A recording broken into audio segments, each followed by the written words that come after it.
Halo teman-teman, Maju-Maju TV, yokoso.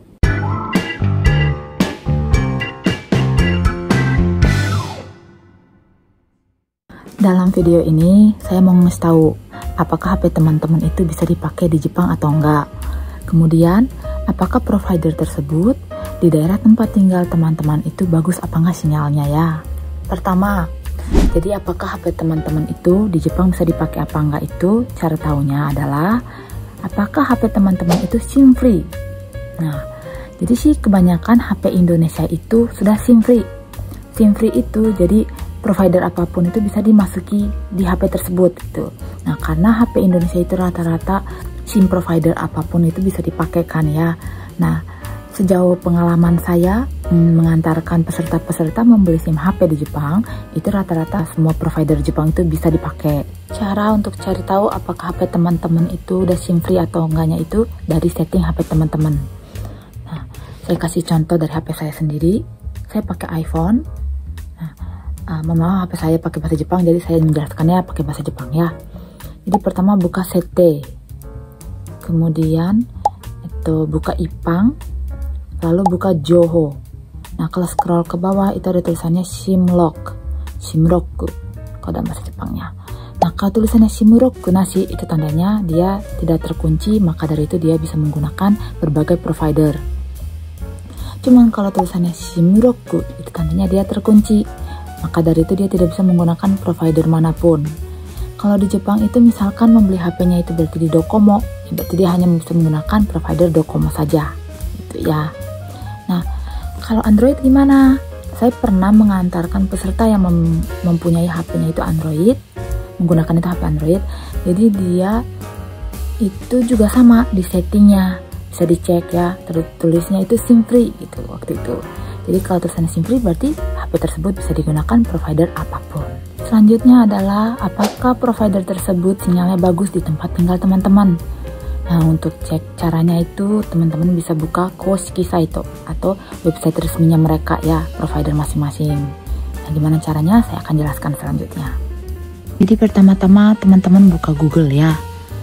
Terus setiap provider di Jepang ada namanya UQ Mobile atau Y Mobile, Docomo, SoftBank gitu ya yang umumnya dipakai di Jepang.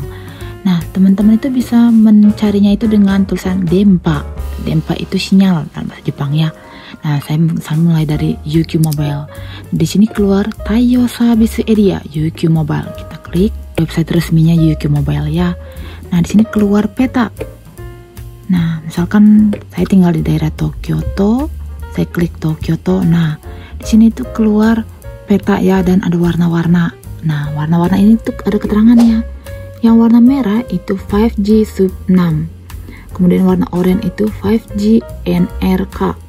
Yang warnanya kuning, tipis kuning ini itu 4G LTE. Kemudian yang warnanya hijau kebiruan ini tuh 4G LTE Kaijo Area. Nah, yang Kaijo Area ini maksudnya adalah dia di atas air pun ya masih ada sinyal gitu ya. Nah, jadi berarti yang 4G sub 6 itu yang paling bagus. Berarti nah yang warna merah misalnya tengah kota ini ya. Nah, di pinggirnya itu warna oranye berarti ya 4G NRK gitu. Nah, sisanya yang warna kuning dan warna hijau itu ya berarti mungkin di area-area yang bukan tengah kota nih ya, sebenarnya di pinggir-pinggir gitu. Itu untuk cari tahu sinyalnya apakah bagus dari provider UQ. Nah, kalau dari Y Mobile itu sama. Nah, ini tulisannya ada area Y Mobile. Nah, kalau ini langsung keluar nih peta ya, Taiyo Area juga sama. Nah, kalau dia keterangannya itu warna merah banget yang kayak marun ini itu 5G 3,7 GHz. Itu mungkin kayak kecepatannya kali ya. Terus yang warna pink itu 5G tapi 700 MHz. Kemudian yang warnanya kuning oranye ini 4G. Nah, kemudian warnanya ini apa ya, ungu ya, ini benar-benar baru ini yang ungu, itu kaijo atau suijo de oyoso ryo kano. Itu artinya di atas air atau di atas laut ya, itu masih bisa digunakan gitu. Nah, ini bisa dilihat tuh, ini tuh berarti sesuai daerah yang sekarang kita lokasi kita sendiri gitu kayaknya ya. Kan saya tinggal di Tokyo, berarti ini daerah Tokyo gitu sepertinya gitu. Nah, ini bisa apalagi di zoom misalnya ya, saya klik ini, itu tuh semakin jelas bahwa di mana saya berada. Nah, Tokyo itu rata-rata kalau Y-Mobile itu dia udah yang 5G ya. Nah, selanjutnya adalah Docomo. Kalau Docomo itu ya buka ini searching area. Nah, terus dia klik, scroll ke bawah. Nah, ini dia service area map. Oke. Nah, di sini kita harus, nah sama ada petanya juga nih. Nah, saya cari lagi Tokyo. Tadi dia keluar peta juga sama. Nah, kalau di Docomo itu keterangannya itu kalau yang ungu itu 5G area yang 28 GHz. Kemudian yang warna pink itu 5G area 4,5 GHz atau 3,7 GHz. Kemudian warna kuning itu 5G area yang 3,5 GHz atau 3,4 GHz atau 2 GHz dan 700 MHz. Nah, kemudian warna kuning tipis ini LTE area, kemudian yang warna biru muda itu Kaijo area. Nah, kemudian ada yang hijau bulat ini itu dia 5G Dio Kano Spot yang 28 GHz Tayo. Nah, kalau yang nggak ada tulisannya M yang cuma hijaunya doang itu 5G Dio Kano Spot. Nah, ini misalkan daerah Tokyo itu banyak yang bisa memang daerah yang banyak 5G ya, dan ya bisa dibilang Docomo itu hampir semuanya berarti 5G. Yang selain 5G yang rendah, lebih rendah itu berarti LTE ya. Selanjutnya SoftBank. SoftBank ini buka yang service area map. Nah, dia juga langsung keluar map. Kalau SoftBank itu dia nggak ada keterangan warna apa itu berapa giganya ya. Jadi mungkin sama seperti provider lainnya, yang merah marun itu dia sudah area yang bagus 5G gitu. Nah, jadi teman-teman caranya itu di Google tinggal cari yang tulisannya Dempa. Jadi gini ya, Dempa. Oh, ini Dempa. Cari tulisannya kanji ini Dempa ya teman-teman, untuk cari tahu area teman-teman, tempat tinggal teman-teman itu apakah sinyalnya bagus gitu ya.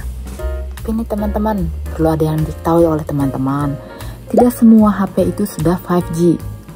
Jadi teman-teman harus tahu kalau teman-teman HP-nya tidak 5G tapi misalnya 4G atau LTE, berarti bukan berarti semua provider Jepang nggak bisa dipakai gitu. Teman-teman bisa dipakai, tapi nanti berarti sinyalnya itu mendukung sesuai kapasitas HP teman-teman gitu. Nah, tapi kalau yang HP-nya mungkin sudah 5G itu berarti dia di area tersebut sudah bisa mendukung 5G gitu. Nah, perlu tahu juga bahwa belum tentu nih, misal katanya di daerah teman-teman di website yang tadi kita lihat itu tulisannya 5G udah bagus, LTE atau gitu ya tulisannya, walaupun warnanya marun atau merah gitu, tapi benar-benar teman-teman harus ngecek daerah teman-teman itu sinyal itu bisa dipakai apa enggak. Dikarenakan ada pengalaman nih dari beberapa peserta, ternyata tempat tinggalnya itu misalnya apartemennya di lantai 1, jadi sinyalnya itu dia ketutup gitu sama bangunan. Nah, jadi walaupun si provider tersebut mendukung 5G, dia daerah situ dibilangin di petanya itu warnanya bagus, tapi belum tentu pas nyampe di tempat itu ternyata sinyalnya mendukung gitu. Jadi teman-teman harus benar-benar ngecek apakah provider tersebut itu di daerah tempat tinggal teman-teman, di dalam apartemen teman-teman terutama, itu sinyalnya bisa kepake apa enggak gitu ya. Jadi itu tadi penjelasan apakah HP teman-teman itu sudah SIM free atau tidak, kemudian apakah area tempat tinggal teman-teman itu sinyalnya bagus atau enggak ya. Nah, terus nih teman-teman mau beli SIM-nya, SIM providernya ke counter, itu yang perlu teman-teman bawa itu adalah Zaidu Card, paspor, kalau bisa membawa Tsucho atau buku tabung, dan Kyashu Card itu kartunya ya. Nah, kemudian beberapa provider kebanyakan itu akan meminta membawa ingkang. Ingkang itu cap ya, cap di Jepang. Nah, jadi bawalah benar-benar tadi saya sebutkan ke counternya. Cuman kebanyakan counter itu teman-teman harus reservasi dulu sebelum datang. Karena kalau sedang penuh, tamunya lagi banyak, itu pelayanannya tuh akan sulit ya teman-teman langsung bisa saat itu juga membeli SIM-nya. Tapi kalau memang lagi sepi, biasanya teman-teman tanpa reservasi juga bisa langsung membeli di tempat gitu. Nah ya memang sulit sih reservasinya pakai bahasa Jepang, tapi teman-teman bisa coba ya, hubungin dulu baru ke tempatnya. Tapi kalau memang teman-teman nggak bisa reservasi, ya teman-teman coba langsung datang dan coba berbicara dulu dengan pelayannya. Siapa tahu kalau hari itu juga nggak bisa, teman-teman reservasi di tempat, jadi teman-teman ya kemungkinan besar akan datang di hari selanjutnya untuk membeli SIM ya. Jadi itulah penjelasan untuk membeli SIM HP di Jepang ya teman-teman. Semoga informasi yang saya sampaikan bermanfaat bagi semua teman-teman yang sudah ada di Jepang maupun yang akan datang ke Jepang. Sampai jumpa di video selanjutnya. Bye-bye.